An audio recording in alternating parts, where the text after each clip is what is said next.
from the heart of Dubai, where tomorrow is being built today, to the world. Welcome to the CTO Show with Mehmet. Here, we redefine technology and reimagine possibilities. With Mehmet, delve into the riveting realms of AI, cybersecurity, and digital technology.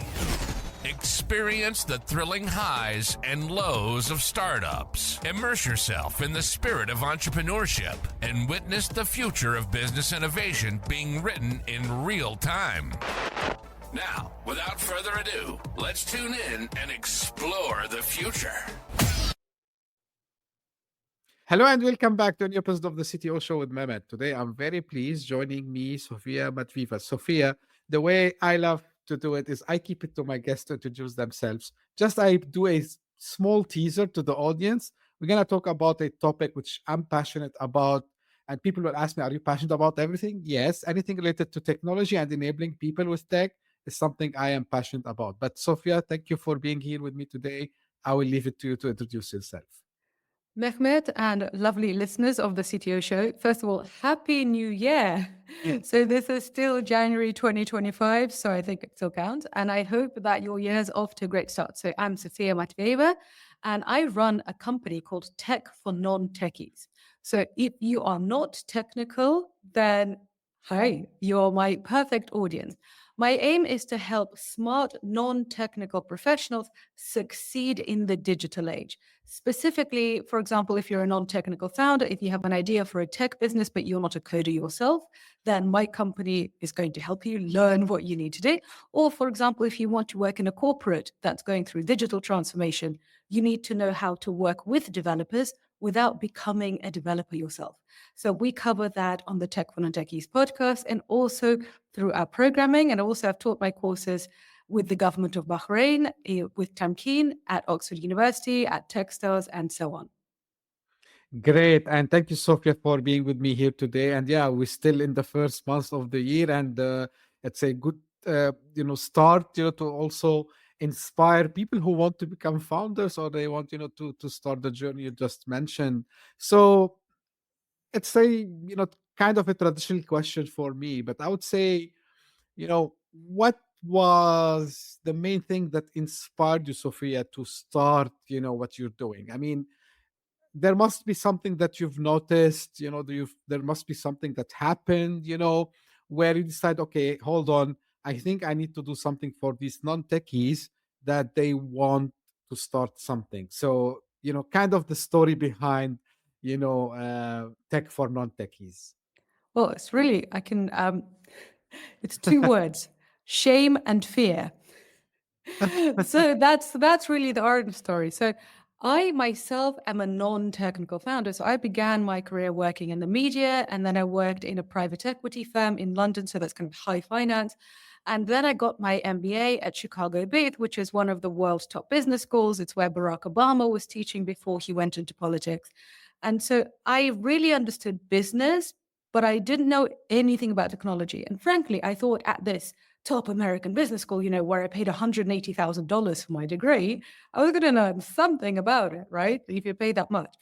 But what ended up happening is that during my business school studies, I had an idea for a technology startup, and I got a team together, and I even managed to raise some money, but I literally did not know anything about tech. I didn't know what a backend was. I didn't know what a front end was. I didn't know what an API was. And, when you're non-technical and you're speaking to tech people, they're using all of these terms, and you don't know what they mean.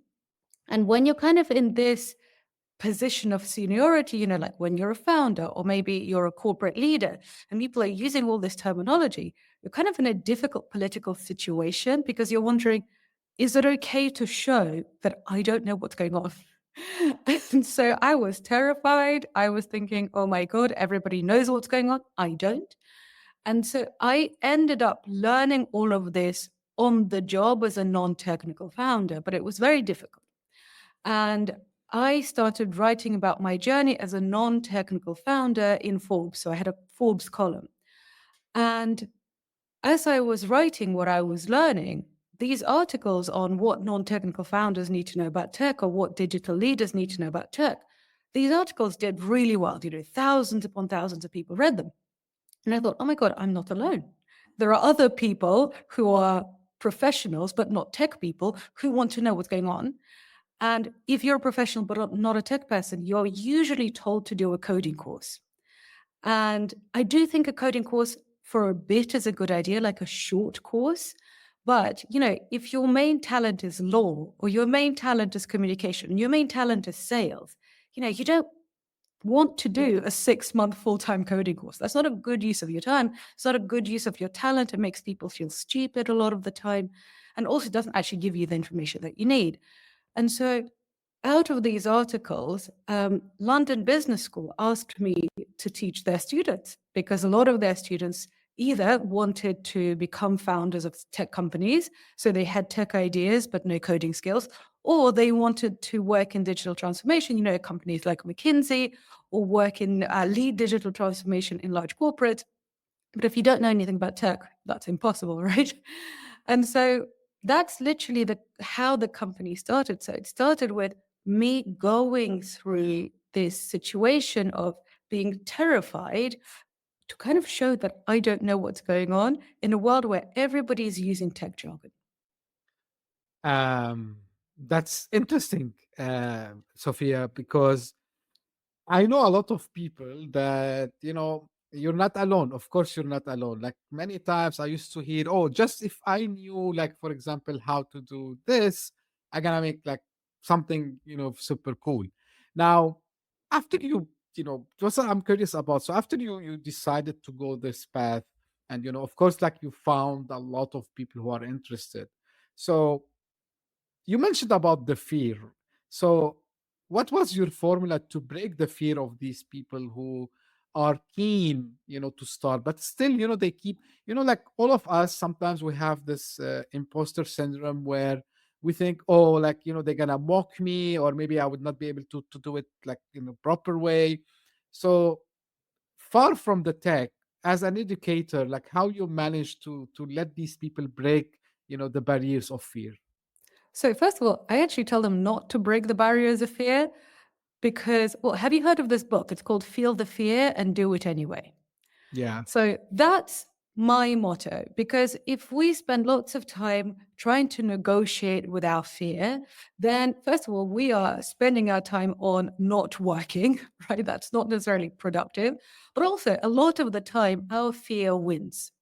And the reason why we have this fear, it's actually a very good, evolutionary reason.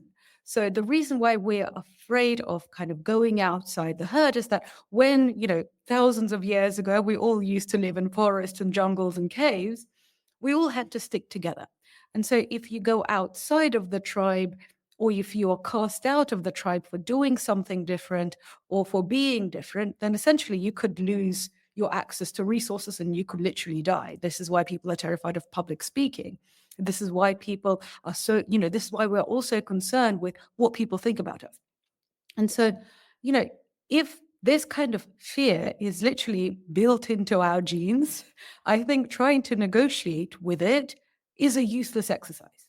So my stance is accept that you will feel this fear, accept that it will be uncomfortable, but it's not going to kill you. What we need to learn to differentiate between is fear that is literally fear about our lives. If you're walking down a dark alleyway and there are some scary guys, okay, be afraid, make a run for it.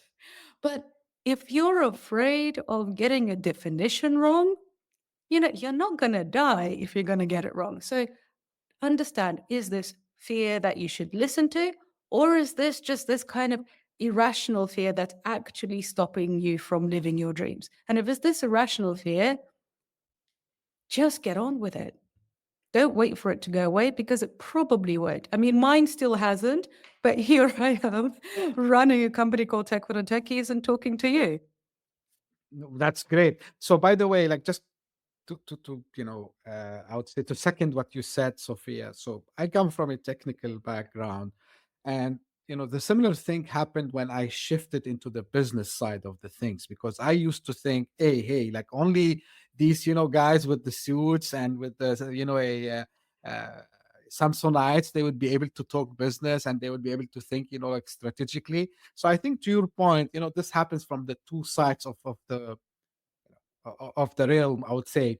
But I want to come back to what you're doing currently, and you have like two target audiences. So the people who want to be founders and the people who want to be, having career in kind of everything happening today with the digital transformation. I would start with, first with this segment. So tech people are very famous, me included, back in the days, of course, of trying to make also the things looks complex by putting bunch of jargons, you know, showing the things are so complex so they don't let someone else, come and understand. So I'm curious to know what like some of the materials or like maybe some of the tools like you have utilized and you saw it gave good results for these folks who are non-techies to go into the world of digital transformation and getting everything you know to where we see it today with like someone working for these big four, like let's say consultancies, and then they go to meet some customers and they can talk the same language. So what was the formula of Mhm. success for this? Really, it's about making things very simple and going back to stories. And there was somebody I was really, really inspired by. So when I was doing my MBA at Chicago Booth, one of my professors is a guy called Professor Per Stromberg. And he literally sits on the Nobel Committee for Economics. So he's one of the people who decides who gets the Nobel Prize for Economics. And he taught the corporate finance class. And I remember before I went into his class, I had so much fear because I thought, oh my God, I am not only am I very far from getting the Nobel Prize for Economics, I'm not going to get anything that he is going to say. He's the super famous professor. He awards these very complicated prizes to these complicated ideas. I'm not going to survive in his class. And actually, not only did I end up getting an A, but his class ended up being one of my favorites.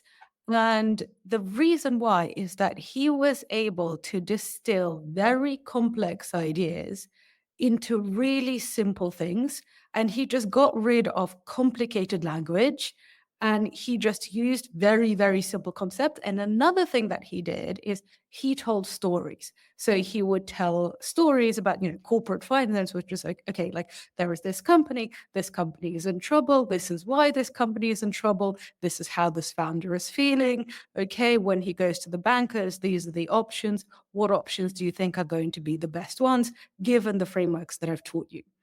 And his example really showed me that actually in every big successful industry, you have the gatekeepers, and the gatekeepers are very interested in you not really understanding what's going on. So finance is very guilty of this, and tech is very guilty of this. Basically, finance and tech have invented their own language. And honestly, I think, some people are kind of using it by default, but I do think that there's a bit of this like, okay, let's invent all of these difficult concepts. So then essentially we can keep others out and we can make all the money and we can keep all the power. And Per Stromberg really showed to me that actually the concepts behind the jargon are pretty simple. And if you can understand, if you have basic common sense, and you basically keep on asking, what does this mean? Why does this happen? Why do we need to do this? Why does this need to exist? You can figure out pretty much anything. And so when I was trying to figure out, what is a server? What is a database? What needs to happen in a database? How is a data scientist different from a data analyst? I just kept on going back to the way he would explain things to me. And I thought, okay, if I can do what he did, and I can give this, first of all, to myself, and I can understand these concepts for myself, and then I can explain them to other people, then actually we can all feel more powerful, because what Professor Tromberg did for me is that he made me feel very powerful and knowledgeable when I'm sitting across the table from, a senior hedge fund manager. Because essentially, when I don't understand something, I'm no longer afraid to ask. And if their explanation isn't very good, I no longer feel like, oh, I'm the stupid one. I think, well, you're either not explaining it because you don't want me to understand, or you're just not a very good communicator. And I do think that when it comes to essentially dealing with people in power, and I do think that the people in power today, a lot of them are tech people. Not only do you need to actually just understand some concept, but you need to have the confidence to ask, and you need to have the confidence to carry on asking, because no matter what I teach you, no, we cover lots and lots of concepts on the Tech for Non-Techies podcast and in our courses, but no matter what I teach you, in 6 months, there will be a new concept. In another 6 months, there'll be another concept. So what I really want people to understand is basic terminology, but also I want them to have the confidence to ask questions and the confidence to know that if they don't understand something after having received an explanation, it's because the explanation isn't a good one. It's not because you're stupid. Absolutely. So the way I taught myself of overcoming this is to think always that the person I'm asking, one day he was beginner or she was beginner. So the moment I think that these guys were not born with knowing everything, I said, okay, if they were able to learn it because they choose it maybe as their career, but at some stage they were also not aware about these terms and they had to learn it. So same thing for me. So if I was able to learn what I am now professional at, I can go and learn again. So kind of a mindset that I put for myself, which is 100% true. You mentioned something, Sophia, which is also, like, I would say, thought provoking. Now we keep hearing in the business world that every company is a technology company, and now you just said every person now is a techie person somehow. Do you think this is because technology became so much immersed in our lives, so we can't escape anymore and saying, hey, no, no, no, I'm not the technology guy, call someone to help? Is that the reason, or is it also all that's happening around us from these new emerging technologies like AI and like, for example, like, funny enough, when I speak to people who are into blockchain and cryptos, so they start to explain to me, and they are non-tech people, by the way. So do you think like these movements also are helping us to make everyone a techie person? Well, I think let's actually touch on AI, because right now we are recording this at the beginning of 2025. And so everybody is asking me, okay, what are the trends that I should be focusing on? What are the skills that I need to learn? And one of the skills is learning how to use AI for whatever it is that you're doing. So that's definitely one of the skills that I would recommend for everybody. And so does this make everybody a technologist in some ways? Well, kind of yes and no, right? Because most professions have been changed by the digital age.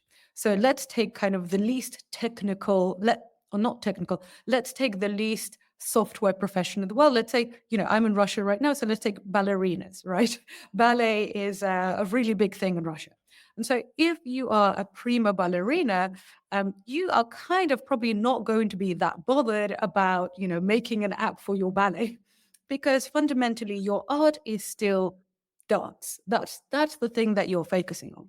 So in that profession, you're not really that bothered about learning software skills. But let's kind of take it a step further. What if you're the theater manager? If you are the manager of the Bolshoi Theater, the most famous theater in Moscow, then, okay, you're actually going to be really, really interested in digital transformation. The core thing that you're selling is you're still selling ballet and opera. So those are still the same things, probably the same things that were popular in the 18th century, right? Right. But the way people can buy tickets, the way people can now interact, now there are lots of ballet companies that are actually streaming, like you can buy streaming tickets. During COVID, I remember I was watching ballet and opera performances on YouTube, right? So you are actually really interested in, okay, how can I use these technologies to make my mission go further? So how can I use these technologies to help more people watch the ballet? And also how can I use these technologies to make more money for my theater? So the reason why I wanted to give this example of something that's very, very old, a theater, a dance theater, that's a very old concept. But if you combine this very old concept with new technologies, what you are doing is you are not replacing what makes that thing great, right? You are not replacing a ballerina with a robot. Because I don't know about you, I don't want to see a robot dance. I want to see human creativity. But you are using technology to scale your audience, to make your processes more efficient, and to essentially make more money. So in this case, I would recommend to everybody that the way you look at, becoming a tech person today is don't replace what you're really good at. If you are a fantastic lawyer, learn how you could use Claude or ChatGPT or whatever LLM you have at work. Learn how to use that to make yourself more effective. If you're a content creator, okay, use technologies to help you come up with great ideas. If you're a founder, figure out how you can use AI for prototyping. That's one of my favorite things to do today. But learning to become a tech person today is not about replacing your skills or your talents, kind of like the ballerina, she's still the ballerina. It's about taking that wonderful talent that you already have and using technology to reach more people, to be more efficient, and to make more money. That's, you know, again, thought provoking, at least for me, I would say, especially the ballet example that you just gave. And no, I don't want to see robots dancing, honestly. Exactly. Yeah, no, of course. And this is, like this is something we all know. Uh, that AI is a tool, as you mentioned, to give us kind of superpowers so we can do what we are passionate about in a much more efficient and cost efficient and also faster way, which is true. You mentioned about the prototyping. So 2 years ago, of course, I come from technical background, but not coding. So I know some coding, but I'm not a coder. So, but still, I wanted to see how this would look like for someone who's non-techie. So this is why I went and I found about the no code and building apps with no code and so on.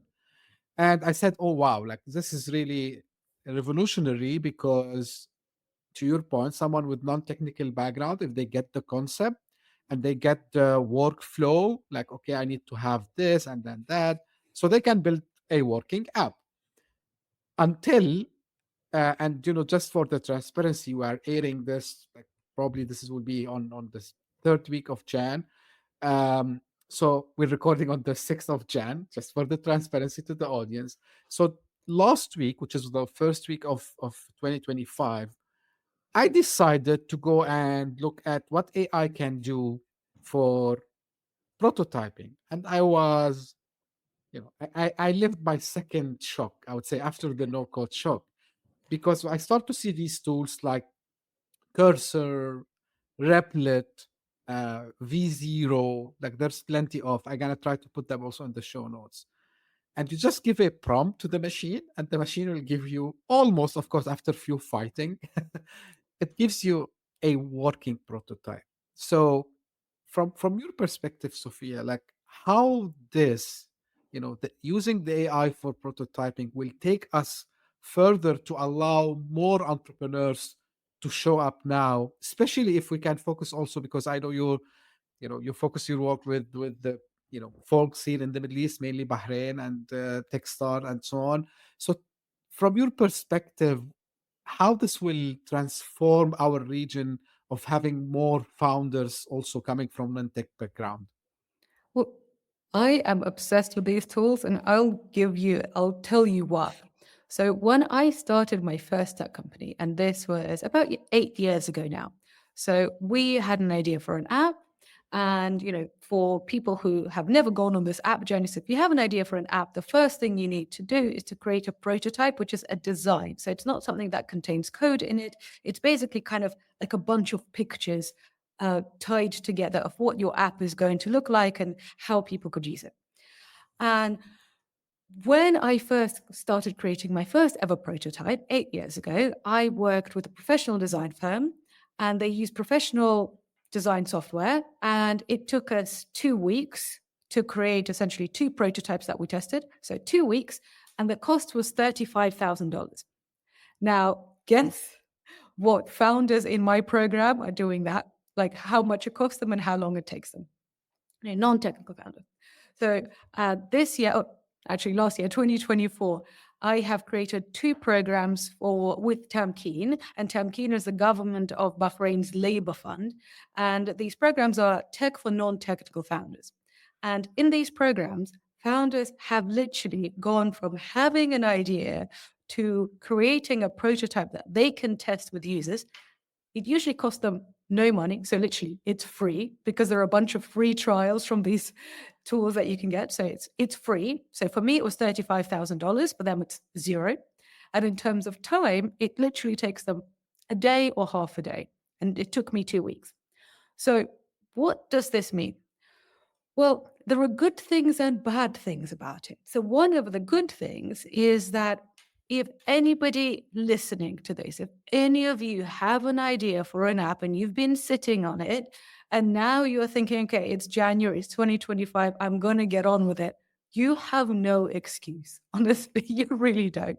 Because you can get a free trial with Galileo or UI Wizard or any of the tools that Mehmet mentioned, and basically create something and then take this prototype and test it with your target users. You've got no excuse.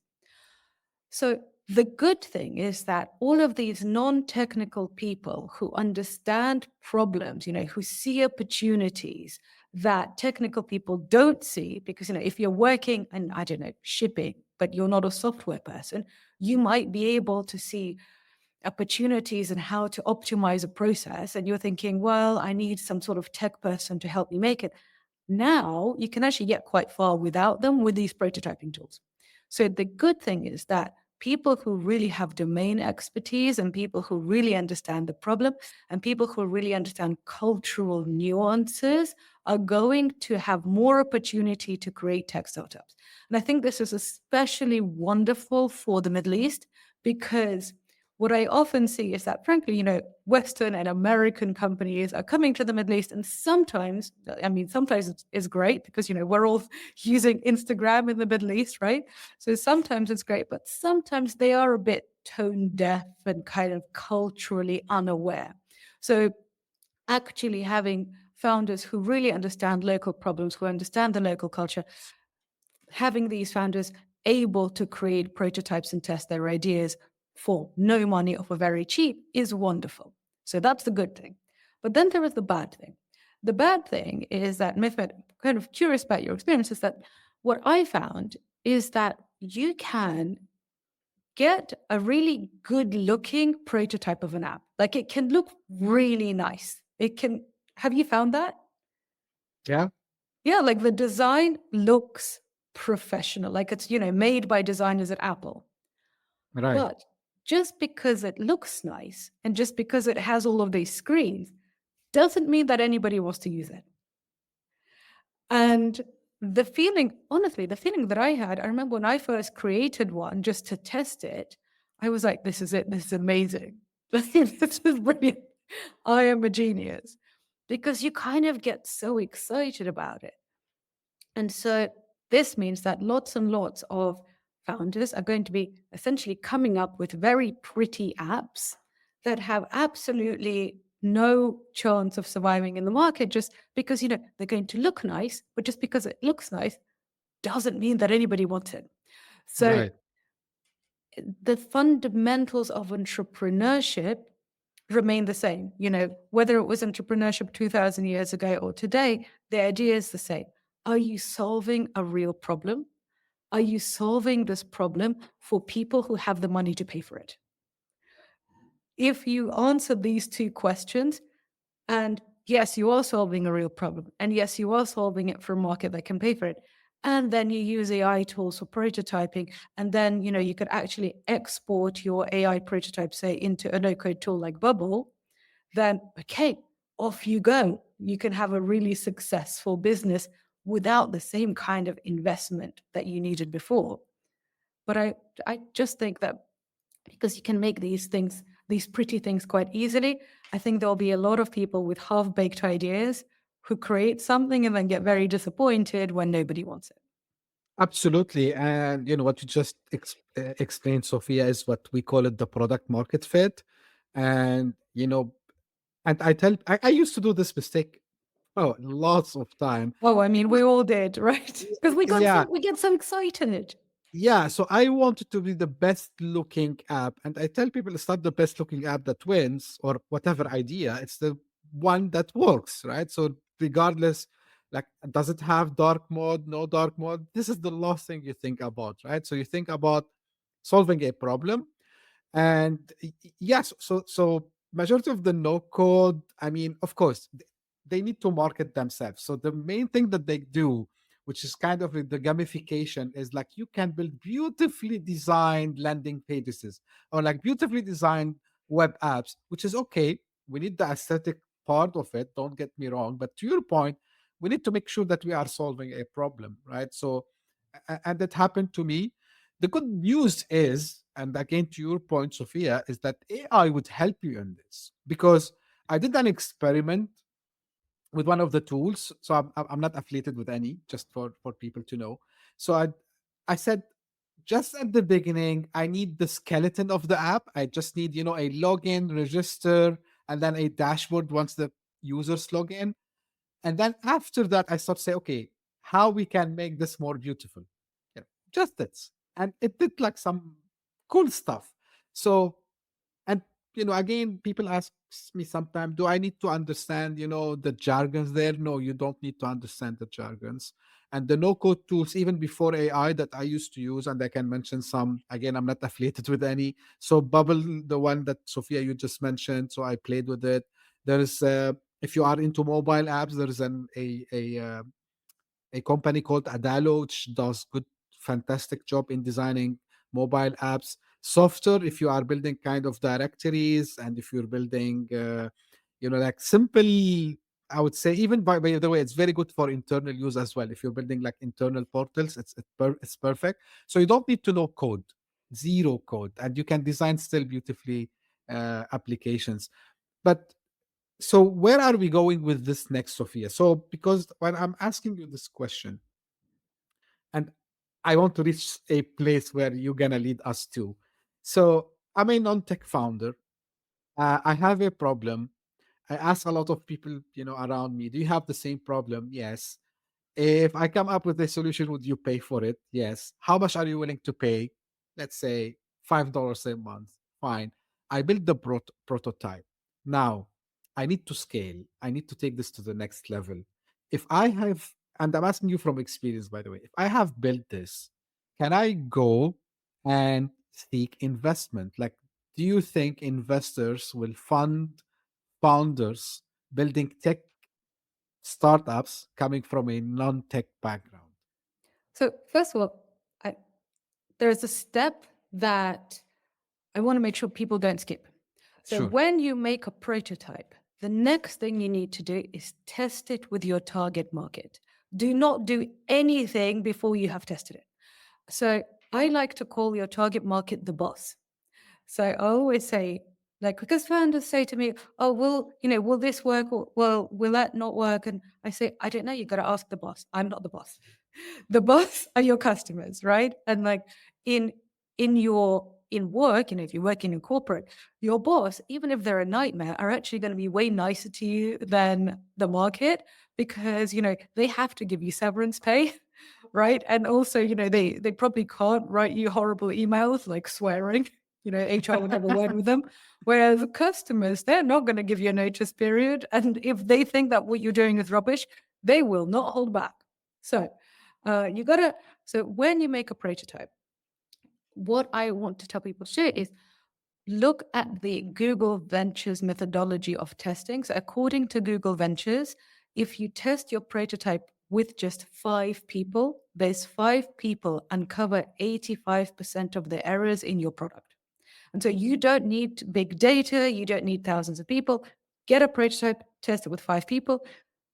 Based on that feedback, either pivot, iterate, adjust your prototype. If then the tests go well, then you could either create something with no code tools, or you could work with developers and, then we could potentially seek funding. So then let's get to your question, but will investors fund non-technical founders? Well, so investors have been funding non-technical founders forever, basically. So one of the most famous non-technical founders is the guy who built this. And this is an iPhone I'm holding in my hand, right? So Steve Jobs, probably one of the most famous non-technical founders in the world, right?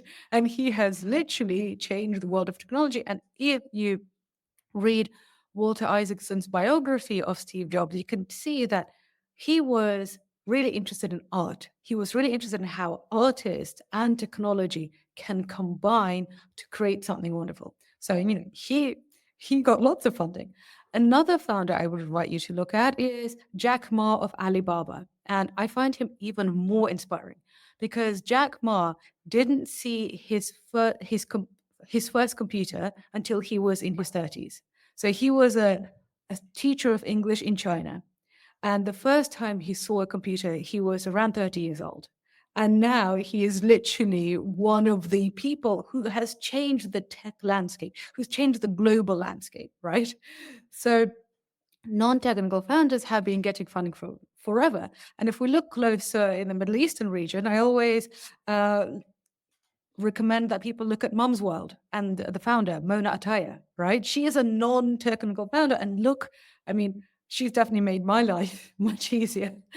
And so I'm really, really grateful that she got funded. So the thing is, investors have always funded non-technical founders, but it has been more difficult for non-technical founders to get funding.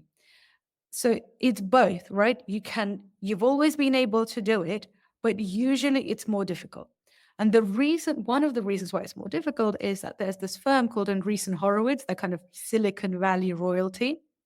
And they have been very public about their belief that it's much easier to teach a tech person business than to teach a business person tech.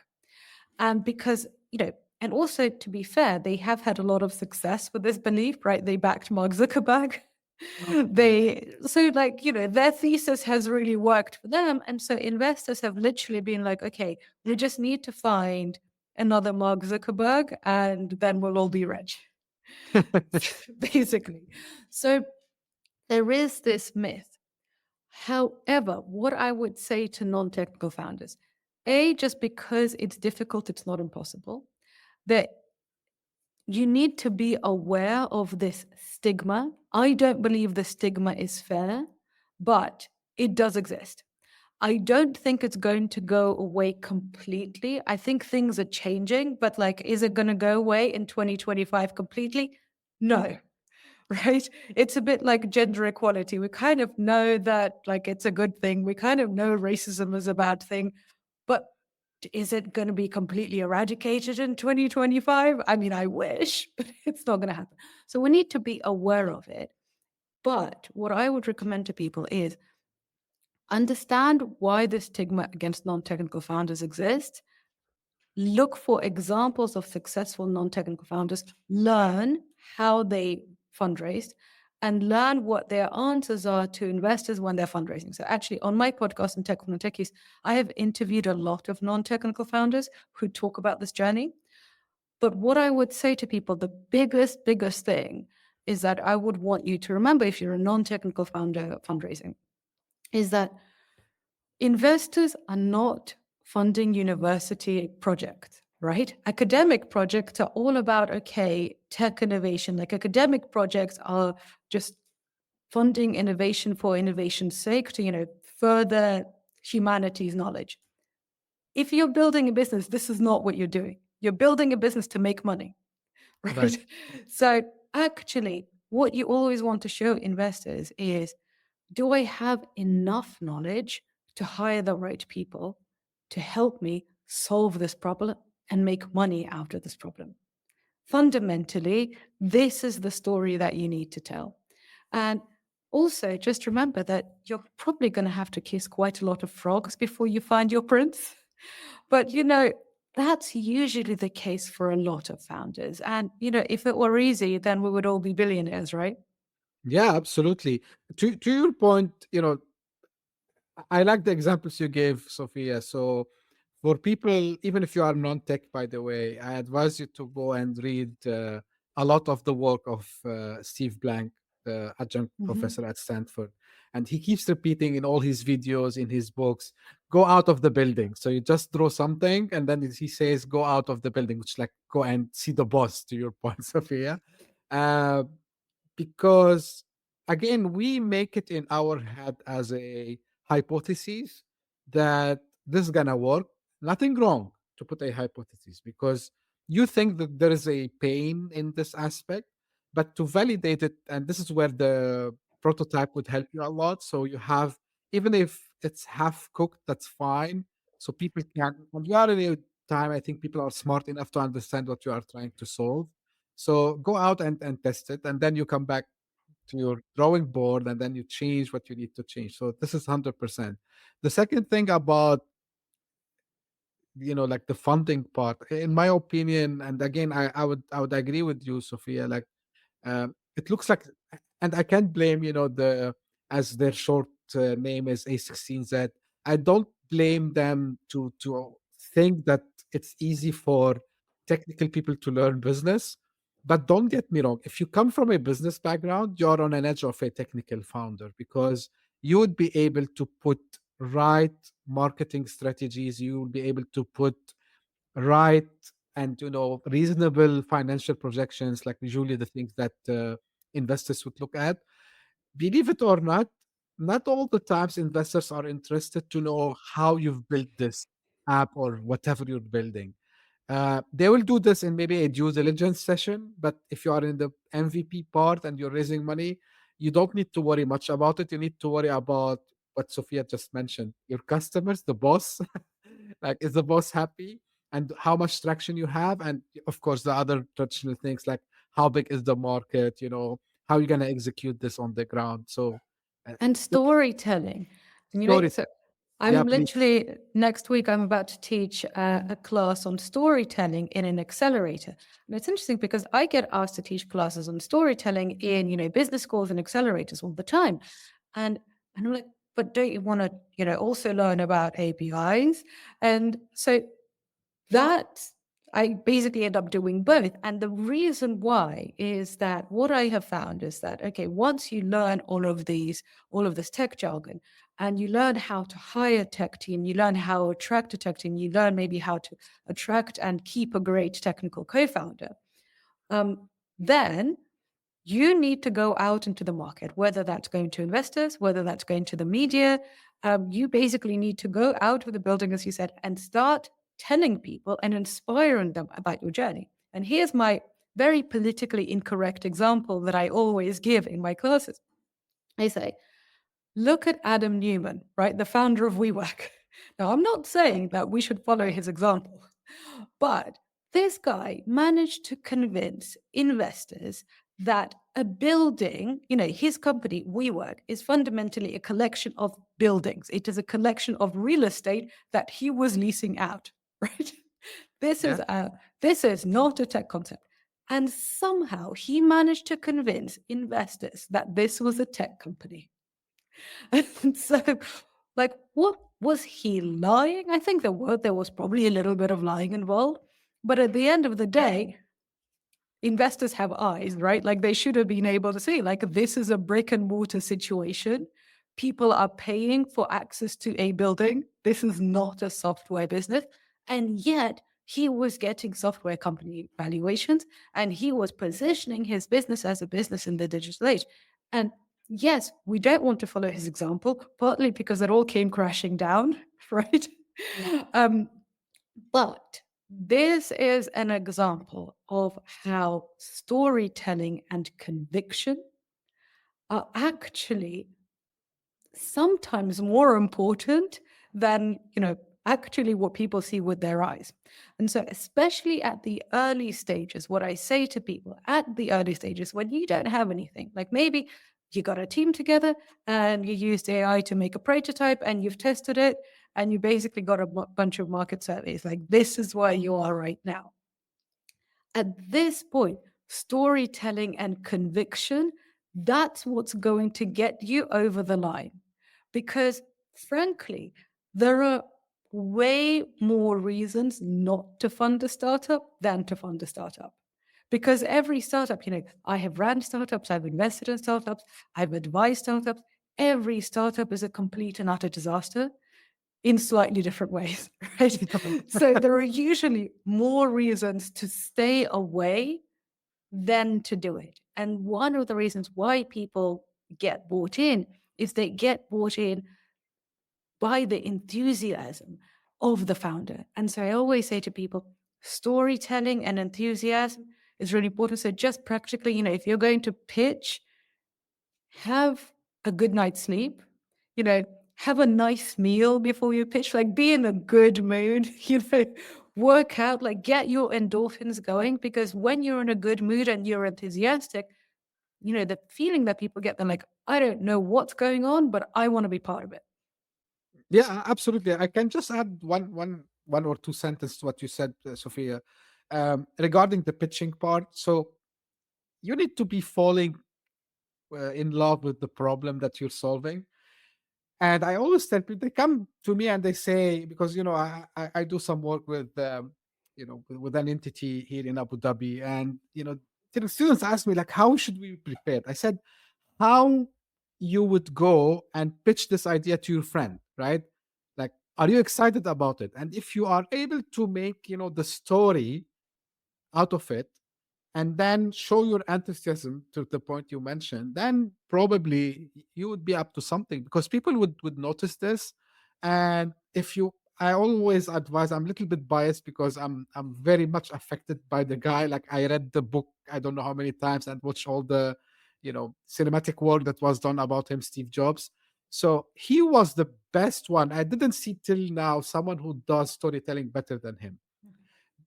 And when I say storytelling, it's not about telling a story in the sense of telling a story during the presentation. It's about drawing you a journey. And I always go and advise people to go and watch the first presentation of the launch of the iPhone.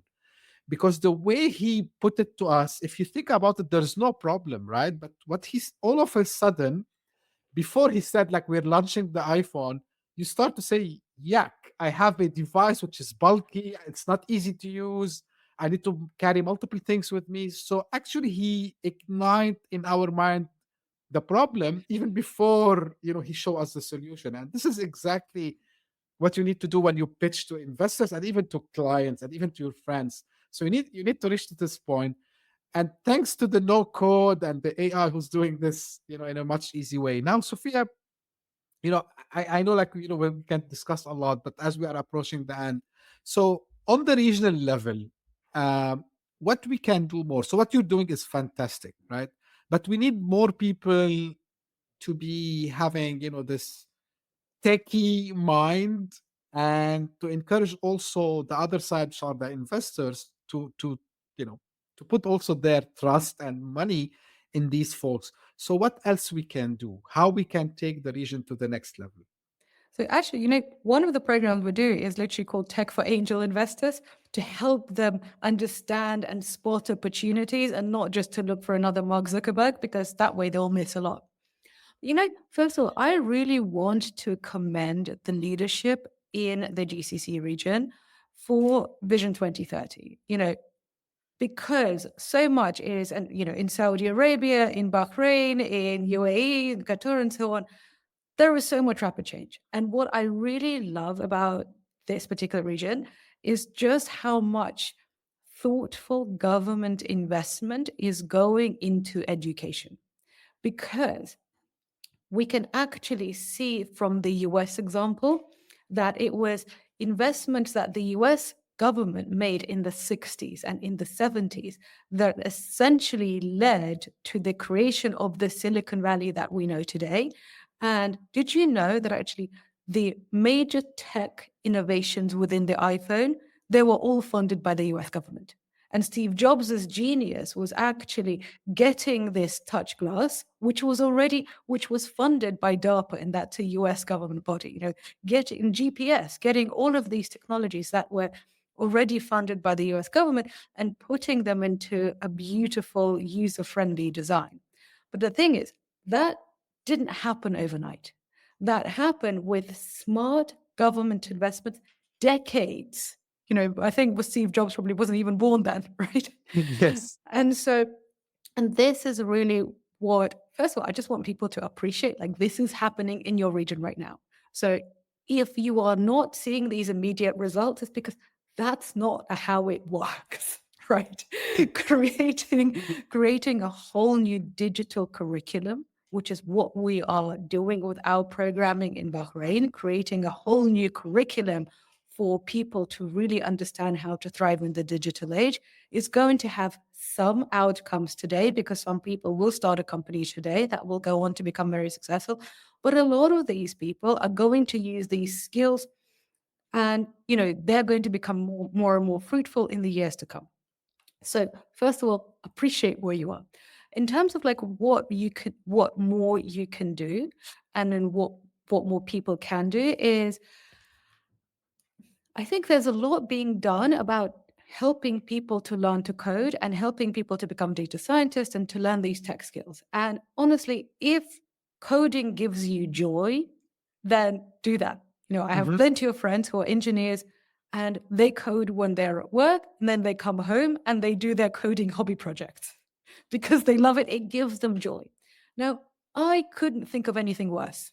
I think it's really, like, that's not what my brain is geared for. My brain is geared for different things. And what I would suggest to people is that if you are more of a people person, you're more of a communicator, or you want to be a leader of people, then actually don't torture yourself by trying to force yourself to become a coder, because you're probably never going to be that good and you'll hate it. And frankly, you only live once. So what I would say is, take your skill set, kind of like that ballet theater manager, and then add the tech skills onto it.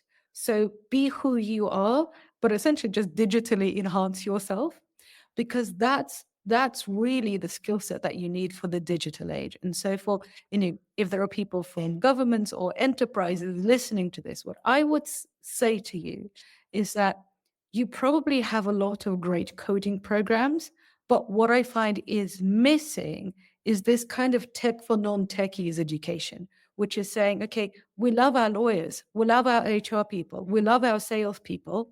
We want them to carry on using their skills and talents as they are, but we want to add another skill set, because I think there are too many programs that are trying to take, essentially right-brained people and turn them into left-brained people, and that basically just doesn't really work. Absolutely. And, I can stress what you said. If you don't do it because, you feel you are missing out, right? So just follow what you feel it's good for you. And I'm biased again with the blue ocean theory. And I tell them, guys, like, okay, please, we don't need more coders. We have plenty of them. Don't get me wrong. I mean, of course, like, not all people are on the same level, but we have already, we have engineers enough. I don't think we have lack of engineers. I think we need more people with this innovation mindset, and how we can enhance what we are doing today. And I always tell people, think about 4 aspects, which is they teach us even in engineering and in sales as well. So how I can make something faster, cheaper, how I can increase the revenue for my organization, or how I can avoid the risks. If you can, like, hook to one of these 4, or maybe 2 if it's better, you're up to something. And this is how you do things in an entrepreneurial way, I would say, also as well. Sophia, like, I really enjoyed the conversation with you today. So, if you want to leave us with a final word of wisdom, probably to the fellow non-techie entrepreneur people, so what you tell us and how people can get in touch with you. So I would this message is both for the techies and for the non-techies, which is find a friend on the other side. That's my task for you from 2025. Because, if you're a non-technical person, having literally friends, I'm not even talking about people you work with, but just people that you enjoy having lunch with. Find friends on the other side. And, if you can do more than one, stretch it up to 5, you get extra marks. And, if you're a technical person, find some business people. The reason is like I have benefited from this immensely because, yes, there are tech people that I work with, but I love having kind of my secret cabinet of friends that I can literally say to them, like, hey, this problem's come up. I don't really know what's going on. Can you tell me about it? And because they're friends, they have absolutely no, their only skin in the game is basically making sure that their friend is happy, that I'm happy, right? They don't care about the company, they don't care about politics. And having this kind of these secret people who you can call on and say, this is going on, what's your advice? It's really, really, really useful.